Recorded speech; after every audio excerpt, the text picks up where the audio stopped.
আমার আলাদিন জাবিন ফুরকান পর্ব সংখ্যা 40। মিসির, তুমি হঠাৎ এখানে কেন এলে? সারিকা ভীষণ অবাক হয়েছে। স্বামীর সাথে তার শেষ কথা হয়েছিল আজ সকালে, কিন্তু বরিশালে আসার ব্যাপারে কিছুই জানায়নি। আর জন্মদিন নিজেই সেটা বেমালুম বলে বসেছে সারিকা। মিসির কয়েক পা এগিয়ে এলো, তার চেহারা নমনীয়, ঠোঁটে মৃদু হাসি। কেন, ভুল কিছু করে ফেলেছি?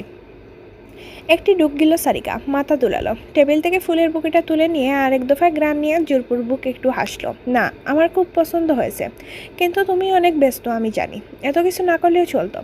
মিসির এগিয়ে এসে সারিকার পাশে দাঁড়ালো। ব্যস্ততা তো নিত্যদিনের সঙ্গে, তাতে পরিবারের জন্য সময় বের না করতে পারাটা ব্যর্থতা। থ্যাঙ্কস, তুমি নিশ্চয়ই ক্লান্ত, আসো কাপড় পাল্টে বিশ্রাম নেবে কিছুক্ষণ। আমি খাবার দিচ্ছি। সারিকা ফুলের বুকেটা নিয়ে রুমের দিকে হাঁটা দিল। ভেবে নিল মিসির তাকে বরাবরের মতোই নিঃশব্দে অনুসরণ করবে, কিন্তু মিসির গেল না। স্বাভাবিক নয়নে তাকিয়ে দেখলো মেয়েটা কত বাবলেশীন। পছন্দের মানুষের উপহারে মেয়েরা খুশি হয়, অনেক উত্তেজিতও থাকে। অন্তত সারিকা সেই ধরনের মেয়ে সে জানে। অথচ মিসিরের এমন হঠাৎ করে সারপ্রাইজ দিতে উদয় হয় ব্যাপারটা সারিটাকে খুব একটা প্রভাবিত করতে পেরেছে বলে মনে হয় না। নিজের জায়গায় দাঁড়িয়ে মলিন হাসল সে। ঠিক এমন সময়ে উপরতলা থেকে তীক্ষ্ণ কান্নার আওয়াজ ভেসে এলো। উভয়ে জমে গিয়ে মাথা তুলে তাকালো। কিছুক্ষণ বাদেই সিঁড়ির মাথায় উদয় হলো সুগন্ধা, চেহারায় মৃদু আতঙ্ক। বাবু তো কাঁদতাছে। সুগন্ধার বলতে দেরি, কিন্তু সারিকার ছুটে যেতে দেরি হলো না। মিসির দাঁড়িয়ে থাকলো না, পিছু পিছু গেল। উপরের রুমে বিছানা শুয়ে গোড়াগড়ি দিয়ে কাঁদছে ইজান। এক হাত দিয়ে নিজের মাথার চুল নিজেই টেনে ধরছে। সেই বেতায় নিজেই কেঁদে অস্থির। একটু দীর্ঘশ্বাস ফেললো সারিকা। ফুলের বুকেটা একপাশে শোকেসের উপর রেখে দিয়ে দ্রুত এগিয়ে গেল। ইজানকে কুলে নিয়ে যত্ন করে আঙ্গুলগুলো ছাড়িয়ে নিতে নিতে হালকা তালে বকে গেল। এই ব্রেন নিয়ে এসেছে আমাদের বংশের চেরাগ হতে। একেই বলে খাল কেটে কুমির না আসলে কুমিরের লেজ ধরে জোর করে টেনে আনা। বা ইজান নিজের তৈরি করা বিপদ থেকে নিজেই ছাড়া পেয়ে শান্ত হয়ে গেল। নীরবে ফুপাতে ফুপাতে ফুপির খাতে মুখ গুজল। সারিকা তার পিঠে হাত বুলিয়ে দিতে দিতে হাঁটতে লাগলো আর বলে গেল, না না, এই যে ফুপুমণি এইখানে। ইজান ইজ এ স্ট্রং বয়। কে সাহসী? ইজান শোনা সাহসী। কে ভালো ভেবে? আম্মুর কুচুপো শোনা ভালো ভেবে। মিসির উদূর থেকে স্থির কাণ্ড দেখা গেল। তার কপালে বাজ মিলিয়ে গেল। চোখের দৃষ্টিতে আরাম বোর করলো। কেন যেন কিছু একটা বেশি মনোযোগ দিয়েই সে দৃশ্যটি দেখা গেল। সারিকা এবং তার বুকে লেপটানো থাকা ছোট্ট ইজান তাকে ভিন্ন একটি কাল্পনিক দৃশ্যের কথা মনে করে দিল। যদি তাদের যুদ্ধনের মাঝে সবটা অন্যরকমভাবে হতো, তবে কি তাদেরও এমন একটা সন্তান থাকতো না? সারিকাকে নিজের সন্তানের মা রূপে দেখা কি এতটাই অসম্ভব? প্রত্যেকটা পুরুষই বোধ হয় জীবনে এমন একটি পর্যায়ে ভেতর দিয়ে যায় যখন তার সন্তান নিয়ে অগাধ মায়া এবং সুপ্ত বাসনা সৃষ্টি হয়, যেমনটা এখন মিসিরের হচ্ছে। আর চোখে মিসির তাকালো সুগন্ধার দিকে। ইজানের কান্না থেমে যাওয়ায় স্বস্তি পেয়েছে মেয়েটি। মিসির গলা খাকড়ি দিয়ে বলল, আমার জন্য এক কাপ চা বানিয়ে দিবি সুগন্ধা। সুগন্ধা ঘুরে তাকালো। যবে থেকে বিয়ে হয়েছে তবে থেকে মিসির তার সাথে এমন বন্ধুত্বপূর্ণ আচরণ করে। সুগন্ধি বলে ডাকে। তাতে কেমন যেন বাইসুলভ আদর মেশানো। এই লোকটাকে খুব পছন্দ তার। মুখটা দেখলেই কেমন যেন সম্মান আসে। সুগন্ধা মুচকে হেসে বলল, এখনই যাইতেছি ভাইয়া। দ্রুত রুম থেকে বেরিয়ে গেল সে। মিসির সংক্ষিপ্ত একটি নিঃশ্বাস ফেলে ঘুরে তাকালো। ধীরে ধীরে এগিয়ে গেল স্ত্রীর কাছে। সারিকা তখন জানালার কাছে গিয়ে দাঁড়িয়েছে। তার কাঁধে মাথা রেখে নির্গুম ইজান ডেব ডেব করে শূন্য উদ্দেশ্যে চেয়ে আছে। মিসির সন্নিক্ষেত্রে দাঁড়ালো। একটি হাত তুলে আলতোভাবে ছুঁয়ে দিল ইজানের গাই গু। ছোট্ট শিশুটি তার হাতের লম্বা তর্জনী আঙ্গুলটা আঁকড়ে ধরল তৎক্ষণাৎ, যেন অতি আকর্ষণীয় খেলনা সেটে। একগাল হাসলো মিসির, ঝুঁকে ইজানের কপালে আলতো চুমু খেল। নিজের আঙ্গুলটা উৎসর্গ করলো তার খেলায়। সারিকা গোটা ঘটনা নিঃশব্দে চেয়ে দেখল। মিসিরকে আজ কেমন যেন একটু অন্যরকম দেখাচ্ছে বলে মনে হলো তার। তোমাকে আজকে বাবুক দেখাচ্ছে। মন্তব্য না করে পারল না সে। মিসির ইজানের দিকে চেয়ে জবাব দিল, ভাবলে বাবুক দেখাতেই পারে। কি ভাবছো? তোমাকে মা রূপে কেমন লাগতে পারে সেটা। সারিকা স্তব্ধ হয়ে গেল। নিরেট আঁকি মেলে সে তাকলো স্বামীর মুখের দিকে। মিসির মুখ তুলে তার চোখের নিজের দৃষ্টি মিলিয়ে দ্বিতীয় দফায় বলল, আমার কেন যেন মনে হয় আমি যতটা নড়ে বাবা হব তুমি ঠিক ততটাই ভালো মা হবে সারিকা। এই মুহূর্তেই সারিকার মুখ থেকে আর একটাও শব্দ উচ্চারিত হলো না। পারল না সে। বুকের ভেতর ক্রমশ একটা বাড়ি চাপ জেঁকে বসল তার। পার্টি এখন তুঙ্গে। সত্যিকারের ডিজে পার্টি ঠিক কেমন হয় তা একবার দুবার টিভিতে দেখলেও নিজের চোখে কখনো দেখা হয়নি ইরামের।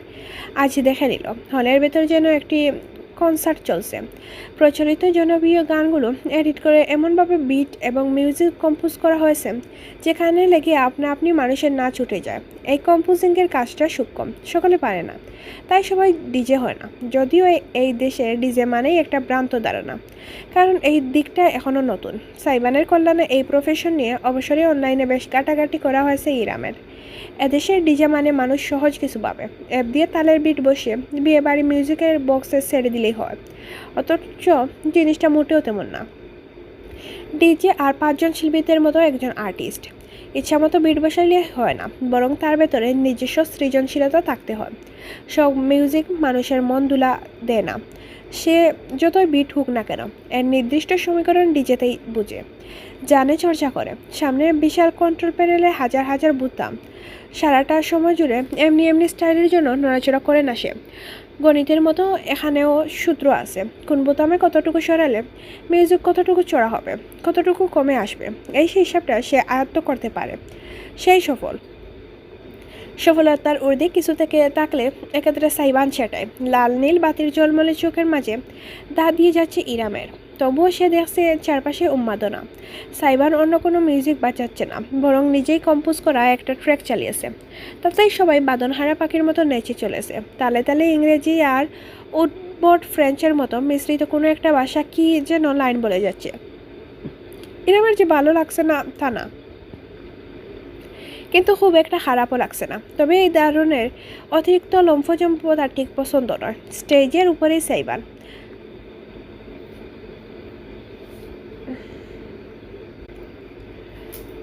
লালচে আলোয় কেমন যেন আবেদনময়ী দেখাচ্ছে তাকে। বিশেষ করে জ্যাকেটটা খুলে ফেলায় এখন শুধু পুলো শার্ট পরে না, তাদের শক্তিশালী বাহুজোড়া একবারেই উন্মুক্ত।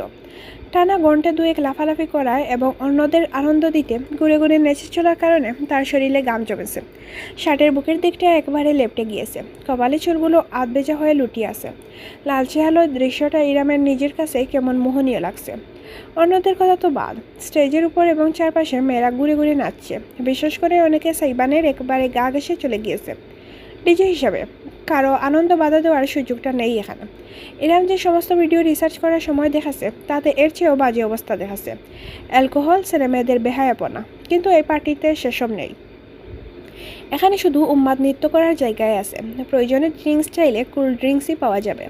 তবুও সাইবানের সঙ্গে সব মেয়েদের এমন ডলে ডলে পড়াটা ইরামের ভালো লাগছে না। হেয়ার ডিজে হ্যান্ডসাম, সুন্দর ছেলে ঠিক আছে, তাই বলে এরকম করতে হবে? এত অ্যাটেনশন দেওয়ার কি আছে ডিজেকে? নিজের মতোই নাচলে হয়। অনেক মেয়েরা তাই করছে, নিজেদের মতন গ্রুপ করে করে নাচছে।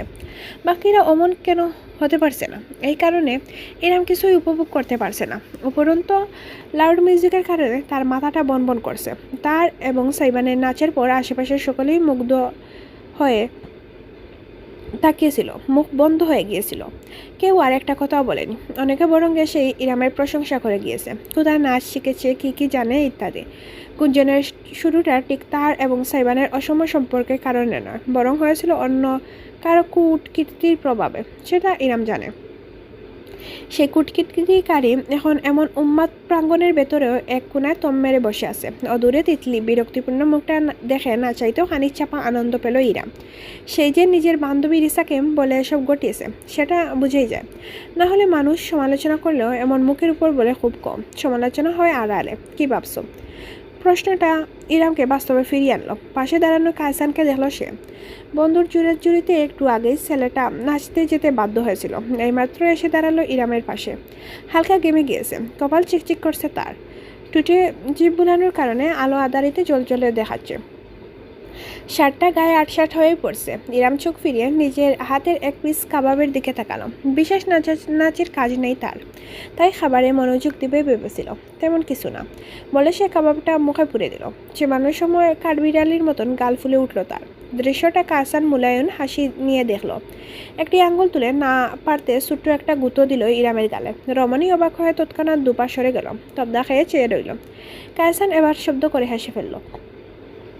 কাঠবিড়ালির মতন গাল ফুলিয়ে খাও তুমি।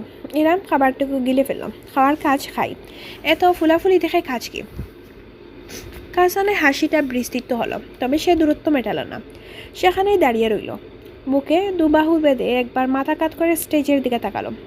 তুমি যদি নাচটাকে চেস করতেই পারতে তাহলে আজ প্রফেশনাল ডান্সার হতে পারতে। ইরাম কোনো মন্তব্য করল না, আরেক পিস শিক কাবাব তুলে নিল। এই কাবাবটা তার ভালোই লাগছে। তোমার হাজব্যান্ড তোমাকে খুব ভালোবাসে তাই না? এই প্রশ্নটা একদম অপ্রত্যাশিত, বিশেষ করে কায়সানের কাছ থেকে। তাই তো ইরাম থমকে গেল, অর্ধেক কাবাব মুখে নিয়েই ঘুরে দাঁড়ালো। অবাক নয়নে দেখলো ট্রেনারকে। কায়সান উজ্জ্বল দৃষ্টিতে তার দিকে চেয়ে আছে। এর আগে এমন ব্যক্তিকে প্রশ্নগত কখনো করেনি এই পুরুষটি। আজ করার কারণ কি? নাচের জন্য নাকি সাইবানের বক্তব্য তার উপর প্রভাব ফেলেছে? ইরাম কোনো জবাব দিচ্ছে না। দেখে কায়সান মৃদু হেসে সোজা হয়ে দাঁড়ালো। টু বি অনেস্ট ইরাম, আমার আজকাল মনে হয় তুমি ভালো আছো, আর যদি তুমি ভালো থাকো তাহলে everything else just not matter. সেটা হোক সম্পর্কে অসমতা বা অন্য কিছু। ভালো আছি, বিড়বিড় করলো ইরাম। প্রশ্নটা কায়সান থেকে নিজেকেই বেশি করলো সে। তাকে দেখে সত্যিই মনে হয় সে ভালো আছে। এই পরিবর্তনটা কবে হলো? ইরাম নিজে কি বিশেষ খেয়াল করেনি? আজকাল একটু বেশি হাসা হয়, বেশি প্রত্যাশা রাখা হয়। বুকের ভেতর কেমন যেন আনচান করে উঠলো তার। অজান্তায় চোখ ঘুরিয়ে তাকালো স্টেজের দিকে, যেখানে সাইবান কানে হেডফোন গুঁজে কন্ট্রোল প্যানেলের উপর ঝুঁকে আছে। মিউজিকের তালে তালে দুলে উঠছে সে। DJ Aladdin. চারপাশ উল্লাসধ্বনিতে ফেটে পড়ছে। মিউজিক পরিবর্তন হয়ে বহুল জনপ্রিয় একটি গানের সুর বেজে উঠল। তাতে সকলে চিৎকার করে উল্লাস প্রকাশ করলো। স্টেজের উপর উঠে গেল অনেকেই। সাইবানকে ঘিরে তাদের আগ্রহের শেষ নেই। হেলে দুলে নাচছে সকলে।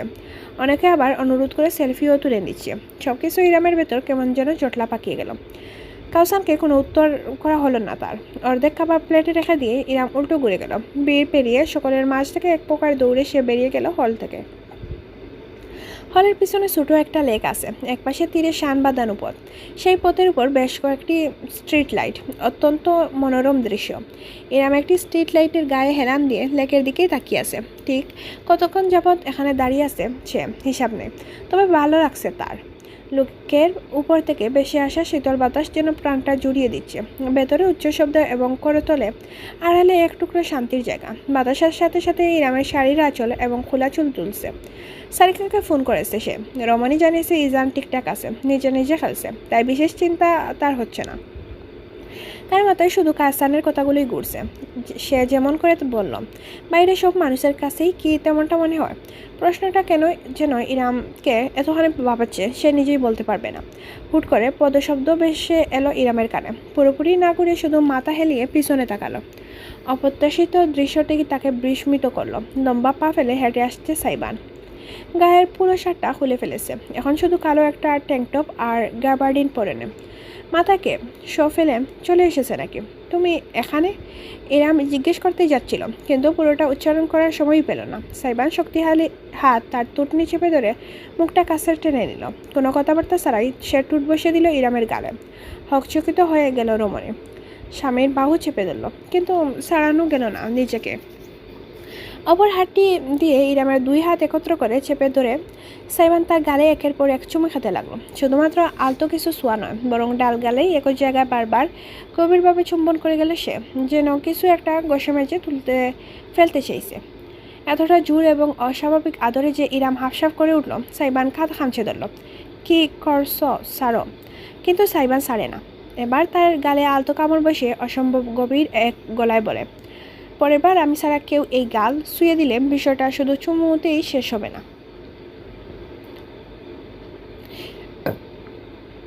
ইরামের চোখ জোড়া প্রসারিত হলো। কাসানের কিছুক্ষণ আগে আঙ্গুল দিয়ে তার ফুলা গাল শুয়ে দিয়েছিল, এজন্য কি এত আক্রোশ? ব্রুকুচকে ফেলল সে। তার শ্বাস নিতে কষ্ট হচ্ছে টের পেলে সাইবান শেষ একটি সূক্ষ্ম চুমু দিয়ে সরে দাঁড়ায়। ইনাম তৎক্ষণাৎ গাল চেপে তুলল নিজের। কেমন গরম হয়ে গিয়েছে জায়গাটা, নিশ্চয়ই লাল হয়ে উঠেছে, কিন্তু লজ্জার কারণে তার দেখতে ইচ্ছে হলো না, কিছুটা অভিমান হলো। তাই শটান উল্টো ঘুরে গেল ইরাম। টুট ফুলিয়ে লেকের পানির দিকে তাকিয়ে রইল। কায়সানকে কি সে যেচে যেচে নিজেকে শুতে বলেছে?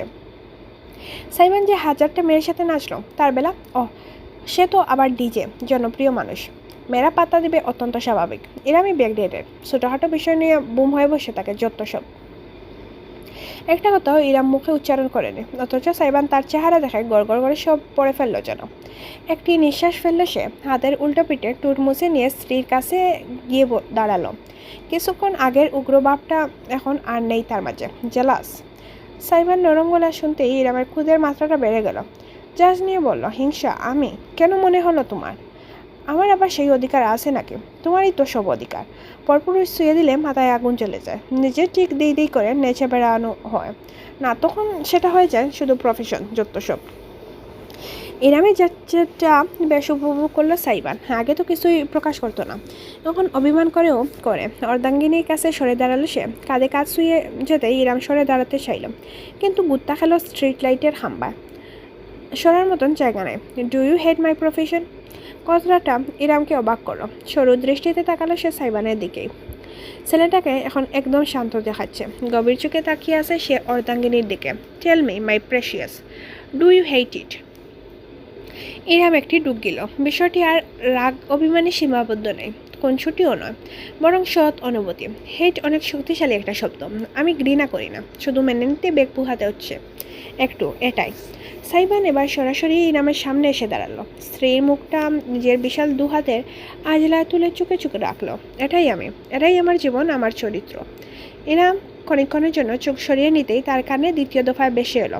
তবে তার অর্থ এই নয় যে আমি জবাবদিহিতা করতে বাধ্য নই। জট করে ফিরে তাকালো ইরাম। সাইবানের চোখ জোড়া গুরুতর মাত্রায় গভীর, রং কালো, কিন্তু ওই কালোর মাঝেও কেমন একটা অন্দ্রজালিক ভাব। আপনার সমস্যা হলে আমি পরের বার থেকে স্টেজের উপর কাউকে অ্যালাউ করব না। ঝুঁকে এলো সাইবান, অর্ধাঙ্গিনী কপালে নিজের কপাল টেকালো। মেয়েরা আমাকে পছন্দ করে, কিন্তু সেটা অন্যরকম পছন্দ করা। তারা আমার বাহ্যিক হুলাস দেখে, আমার সৌন্দর্য দেখে, আমার মিউজিক দেখে আমাকে ভালোবাসে। আমি কাউকে ঠেকাতে পারি না। কেন জানেন? কারণ তারা আমার ফ্যান। তারা আমার সাথে ছবি তুলবে, দুটো গল্প করবে, এটাই তাদের স্বপ্ন। তাছাড়া এটা আমার অ্যাডভার্টাইজমেন্ট বা প্রচার। আমার শোয়ের ছবি, সেলফি বিভিন্ন জায়গায় আপলোড হলে নতুন নতুন মানুষ আমায় চিনবে, জানবে। এইটুকুতে আমার লাভ, আই সোয়ার। এর বাইরে কাউকে নিয়ে ভিন্ন কোনো চিন্তা আমার মাথায় কোনোদিন ছিল না, থাকে না, থাকবে না। আপনি যতবার শুনতে চাইবেন আমি ততবার চিৎকার করে বলবো, আমি শুধু আপনাকে চিনি, আপনাকে জানি এবং আপনাকে মানি। সাইবানের কণ্ঠস্বর অনন্য হয়ে উঠল বুঝে, কেমন আকাশের মতন উদার এবং বিশাল শোনালো তার আওয়াজটা, ভাব গম্ভীর এবং প্রাণোদ্দিক। আমাকে রমণী সমুদ্রে ফেলে দেওয়া হলো, চোখ বুঝে আমি শুধু আপনাকেই কল্পনা করে যাব, কারণ আপনি আমার আস্ত একটা শোকের নারী। ইরাম কেমন অনুভব করলো তা নিজেও বলতে পারবে না। বুকের মাঝে তীব্র ঢেউ উঠল, আবেগের ঢেউ। না চাইতেও দ্বিতীয় একটি পুরুষের কথায় তার মাথায় এলো। অরণ্য কি কোনোদিন তাকে এভাবে বলেছিল? কোনোদিন এত আকুল হয়ে মনের কথা জানিয়েছিল? অন্তত ইরামের শান্তির জন্য হলো। তৎক্ষণাৎ মাথা জানল রমণী, না, বাবা যাবে না। ওই জঘন্য পুরুষটার কথা সে এই মায়াবী পুরুষটির সামনে ভাববে না, আর তুলনা করবে না কোনো কিছুতেই, কারণ এই তুলনা চলে না আর। চোখ মেলে সে সাইবানের দৃষ্টির মাঝে তাকালো, বিস্ময় এবং মুগ্ধতা মিশ্র নিয়ে শোনালো, শোকের নারী হলাম কবে? এতদিন কোথায় ছিলে তুমি, এবং তোমার এত স্বাদের শো? সাইবান হাত তুলে ইরামের উড়তে থাকা চুলগুলো গুছিয়ে আনলো, কানের পিছনে সযত্নে গুজিয়ে দিয়ে সেই কানের লতিতে ছোটো শুয়ে দিল।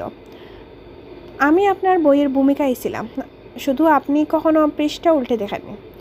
স্তব্ধ হয়ে রইল ইরাম, নিষ্পলক চেয়ে রইল স্বামীর মুখ পানে। তোমার কথাগুলো আজ গুরুতর শোনাচ্ছে। গুরুতর কথা বলছি তাই, মজা করছি না। আর কত গুরুতরভাবে বললে আপনি বুঝবেন। ইরাম কোমরে দু বাহু পেঁচে তাকে কাছে টেনে নিল সাইবান, একদম শান্ত চেহারায় বিনা দিতায় জানালো, জন্মের সময় 7টা তাপ্পর খাওয়ার পর কেঁদেছি। 7টা স্কুল লটারি হওয়ার পর 7ম স্কুলে ভর্তি হতে পেরেছি। ক্লাস 7-এ প্রথমবারের মতন পুরো ক্লাসের রুল 1 হয়েছি। বারবার রিজেক্ট হওয়ার পর 7মবারে প্রথম শো-এর অফার পেয়েছি। সেই শো এর পারিশ্রমিক ছিল 7,000 টাকা। 7 সম্ভবত আমার জন্য লাকি নাম্বার, ঠিক তেমনভাবে আপনিও। এরকম কোনো কিছু বলতে পারলো না। সাইবান ঝুঁকে এসে তার কপালে কপাল টিকালো। আপনি বলেছিলেন যদি আমি না চাই তাহলে আমার জীবন থেকে চলে যাবেন। আজ আমি বলছি আপনাকে আমার চাই, যাবেন না ইরাম। ছেলেটা কখনো তাকে শুধু নাম ধরে ডাকেন, ছোটোবেলায় আপু ডাকতো, এখনও মাঝে মধ্যে আপুই ডাকে। আবার বেশি পিনিক উঠে গেলে মাই প্রেশিয়াস হ্যান ত্যান কত কিছু বলে, কিন্তু নাম ইরাম, এটা কি প্রথমবার নাকি?